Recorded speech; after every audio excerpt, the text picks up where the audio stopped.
Hey everyone, welcome back to our channel Engineering with Roshan, where we dive into the world of technology and engineering.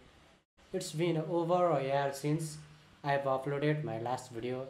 Okay, I'm thrilled to be back. If you're new here, a big welcome to you. Don't forget to hit that subscribe button and click the bell icon to stay updated with all my latest video. Okay, before we get started, I want to mention that Jetpack Compose has already arrived and it's making Android development or Android UI development a more easier and in better ways. But today we'll focus on understanding the fundamental layout using XML, which is still essential for many projects and great foundation to have, as most of the legacy projects are not still migrated to Jetpack Compose. So for some times we'll stick with XML based layouts. Then slowly we will move towards learning the compose in future videos. So let's dive into the top and most used layout in Android development. Okay, first off, we have the linear layout. This layout is probably the simplest and most commonly used. Linear layout align all children in single direction, either vertically or horizontally. It's perfect for simple UI where you want to stack element in a row or column. Okay, here is the quick example. As you can see, the text view and button are stacked vertically. By changing the orientation to horizontal, you can align them side by side. You can play around with this linear layout yourself. Next, let's talk about the relative layout. This layout allows you to position your UI element relative to each other or to the parent container. It's very flexible but can get a bit complex for more integrated design. Okay, here is the example. In this example, the button is positioned below the text view using layout below attribute. Okay, you can explore to other attribute layout. You have a lot of okay, you can play around with these attributes.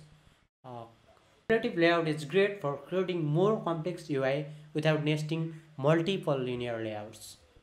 Okay, moving on, we have the constraint layout. This layout is most powerful and flexible layouts available in Android development using XML. It allows you to create large and complex layout with a flat view hierarchy. Constraint layout is similar to relative layout we previously used, but more versatile and efficient. Okay, here is the basic example. In this example, the text view is centered at the top of the screen and button is placed below it, also center. Okay, you can see this attribute layout constraint top to top up means it will constraint to top of parent layout, constraint left to left of parent layout, constraint right to right of parent layout.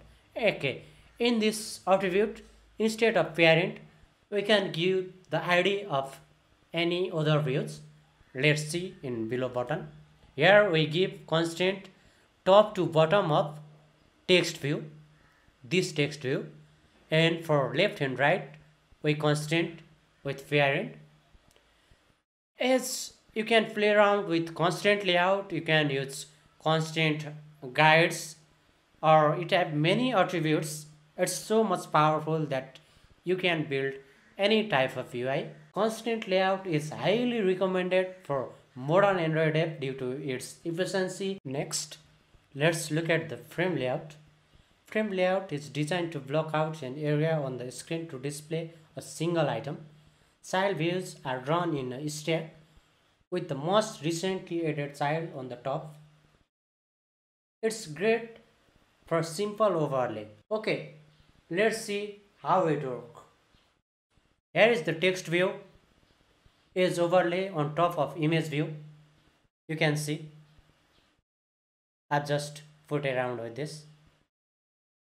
Frame layout is ideal for simple UI element that needs to stack on top of each other.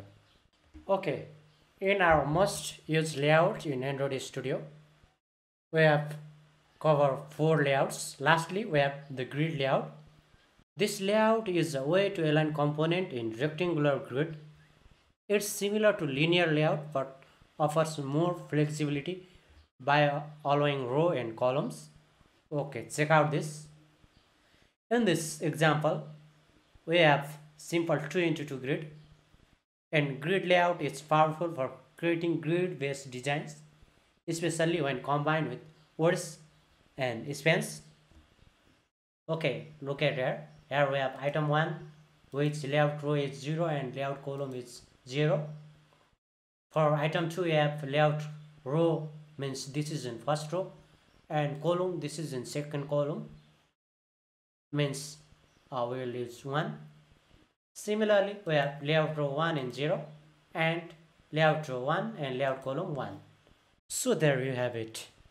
These are the top and most used layouts in Android development: linear layout, relative layout, constraint layout, frame layout, and grid layout. Each layout has its own strengths and suited for different type of UI.